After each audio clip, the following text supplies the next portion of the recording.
Saudi আরবে পুকুর দেন না, এই যে পুকুর হেস্তাছি বুঝছেন, এই যে পুকুর হেস্তাছি, এটা পুকুর, পুকুরের থেকে এই যে পাইপ দিয়ে পানি লিতাছি যে গাড়িতে।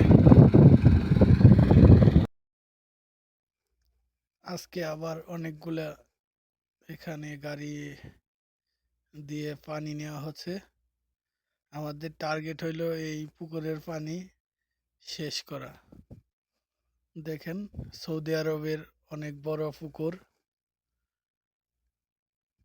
পুকুর থেকে অনেকগুলো ট্যাঙ্কার দিয়ে পানি নেওয়া হচ্ছে, তবু যেন শেষ হচ্ছে না এই পুকুরের পানি। দেখেন, আনুমানিক 20 থেকে 25টা ট্যাঙ্কার দিয়ে পানি নেওয়া হচ্ছে এই পুকুর থেকে। কত বড় পুকুর, সৌদি আরবে অনেক বড় পুকুর। পরবর্তী ভিডিওয়ে দেখাবো পুকুরের মধ্যে মাছ আছে কিনা।